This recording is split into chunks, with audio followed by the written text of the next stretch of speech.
So this is the last in my series on the Dante music uh, whistles. This is the low D, and it's a nice whistle. It's got good character in the tone.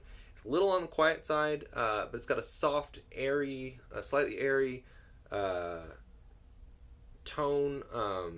There's some complexity there that I like. It's very similar to the other ones. It's just lower, and like I said, I like the really like the A, the G.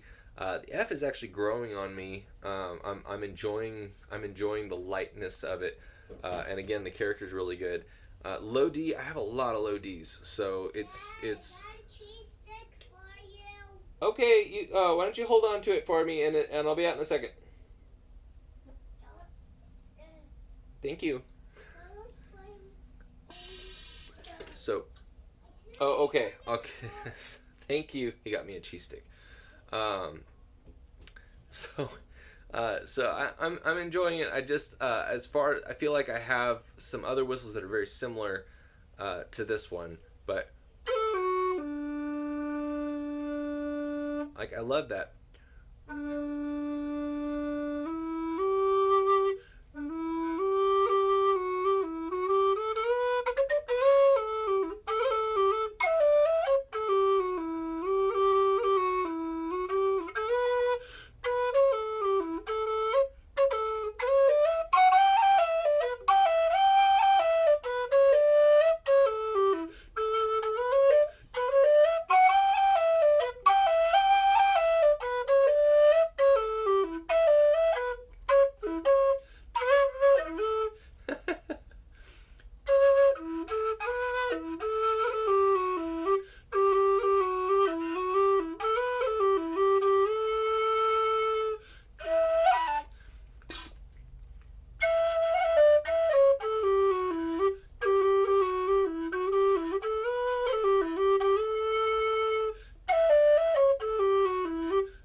But it's got some dynamics.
So, again, nice whistle.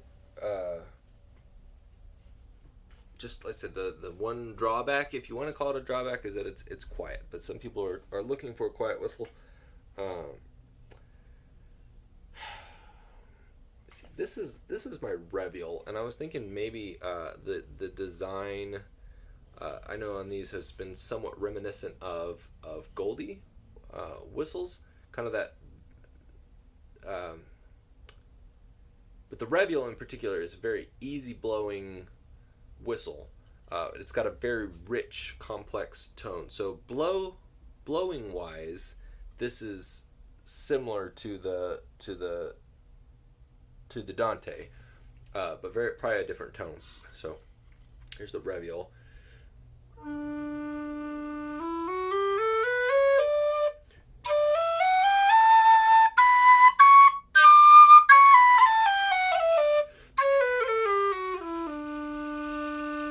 They're both very easy blowing, and they both have very open tone as a result, I believe, of the easy blowing. But both of them you have to pull back. You can't just really lean into them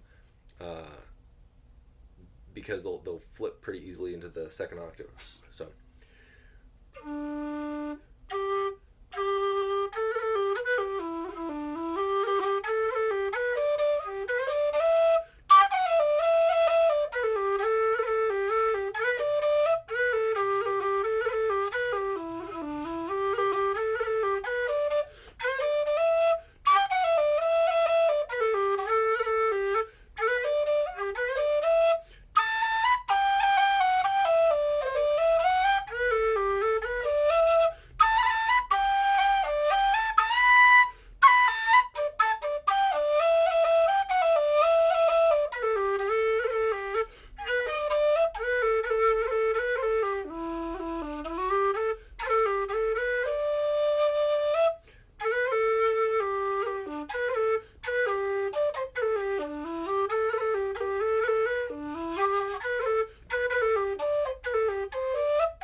Dante again.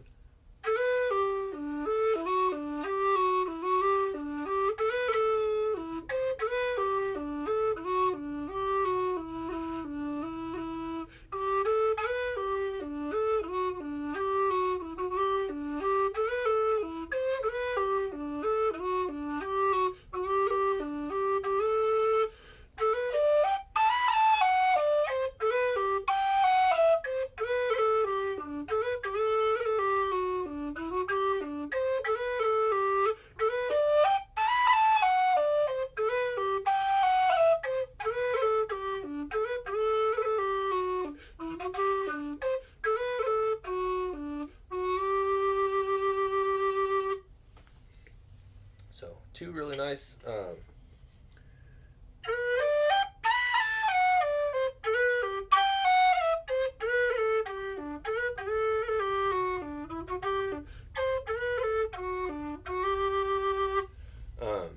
Two really nice. I said easy blowing whistles. If you don't want to fight your whistle, those are good options. here's my Chieftain V3, also a breathy sound, and probably I wish I had my V5 still so I could compare it. The V5 is quieter than these. Phil redesigned them and gave them more back pressure, less volume, and whereas this one has a lot of back pressure, or a lot of it's very open blowing. It's got more power, bigger, fatter sound. So I always have to remember to blow this one harder than I normally would.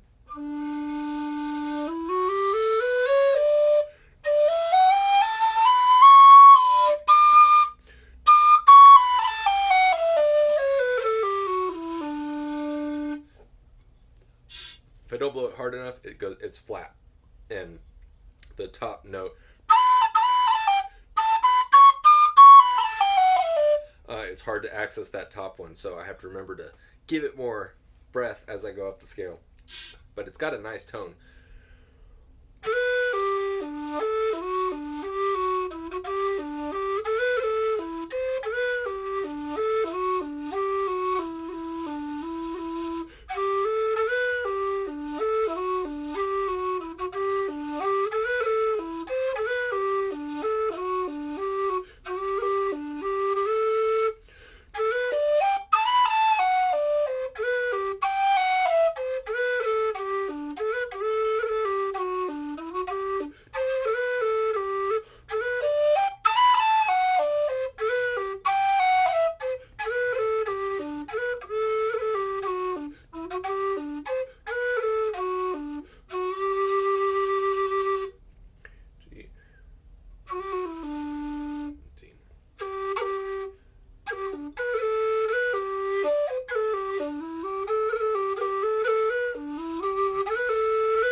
So, again, one of my favorite tones from a whistle, especially when it's warmed up. And I've got a heating pad on these, electric heating pad, to make sure that they don't clog up because it's kind of cold in my house today. But this is a Carry Optima with a silver plastic head, and you can see it cracked in transit to me. And Phil Hardy is sending new whistle heads to the guy that sold it to me. And so he'll send that one down to me. But in the meantime, what I did is I widened the crack and I put some epoxy in it because they were non-structural. They didn't touch the windway in any way. So I actually think they're fine. So I'll just, when I do resell it, I'll just sell it with a spare head. So it's worry-free. But this one works well. So.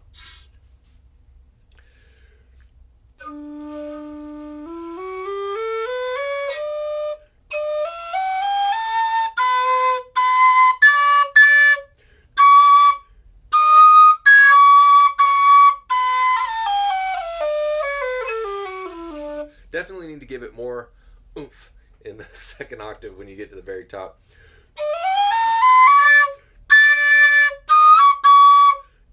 Sometimes it helps to put down these three fingers.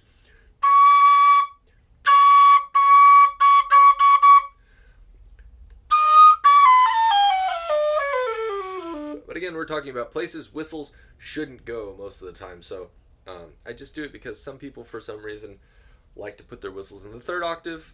I do not, but there you go. Probably not the whistle for that.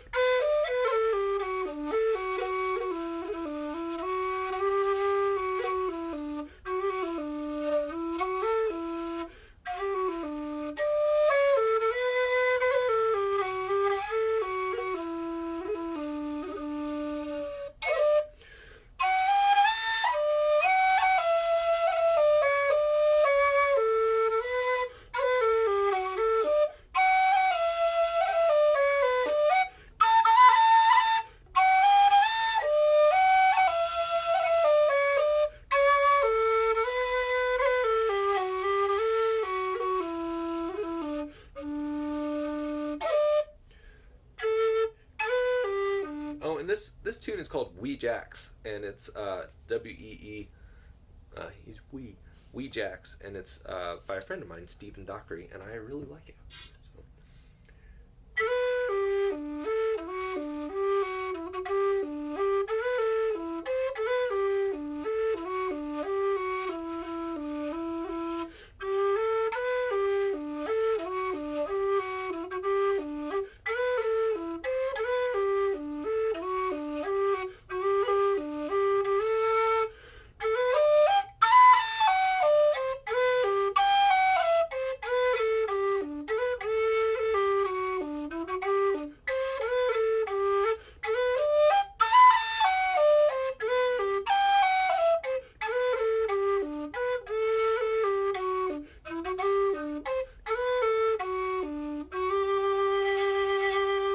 So good tone on the Optima, and so if you're looking at getting an Optima, I think it's a good value.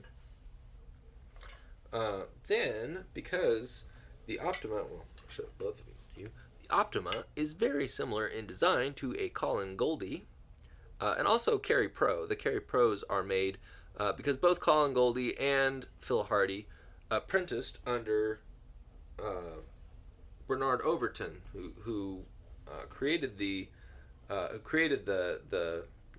invented the low whistle based on a bamboo whistle that was it was Finbar Fury that brought him. I think it was a broken A bamboo whistle, and he said, "Can you recreate this in something a bit more durable?" So he made the first modern low whistle.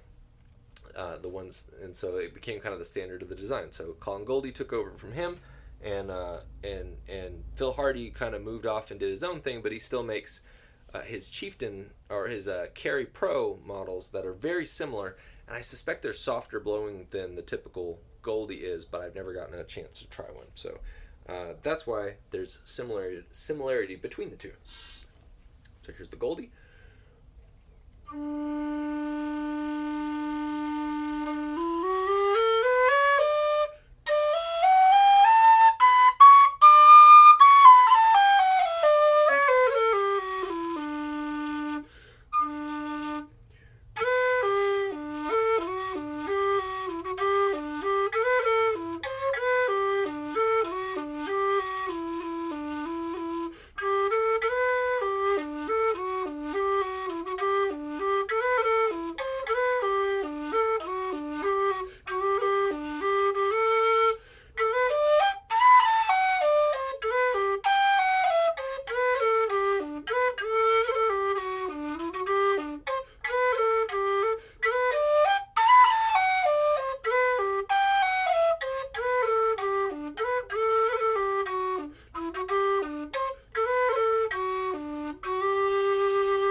So you can tell the difference.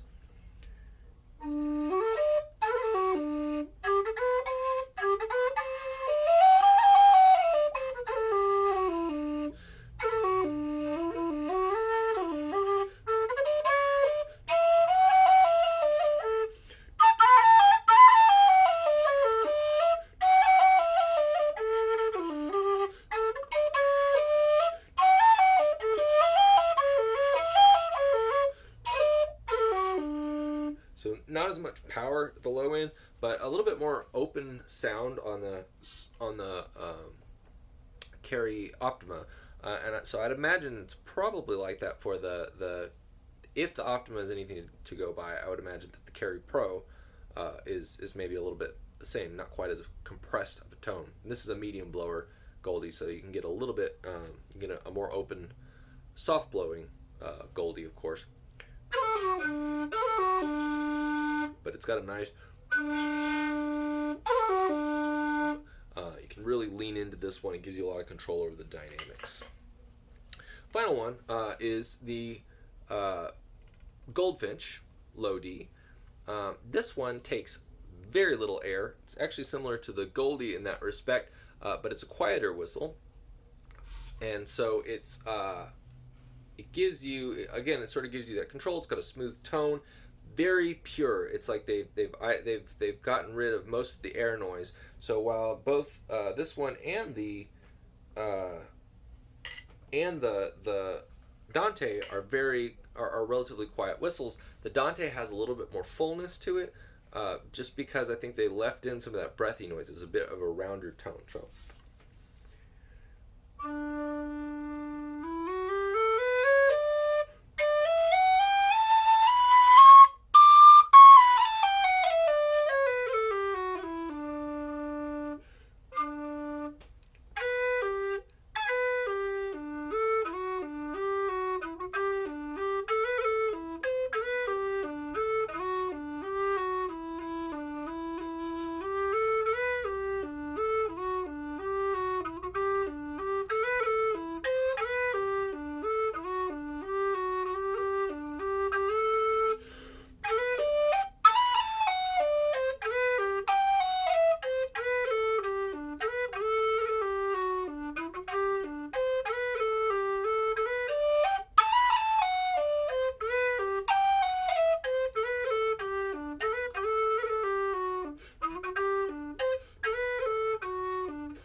So the Goldfinch, I said, very different sound, but if you want a quiet whistle on the pure side of things, focus tone, then that's probably what you're looking for.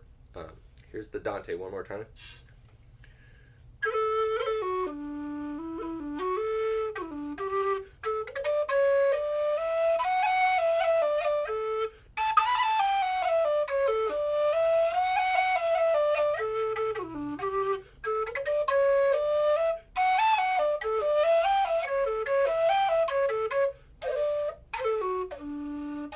So again, softer, rounder tone, a little bit more breath noise in there, some more complexity.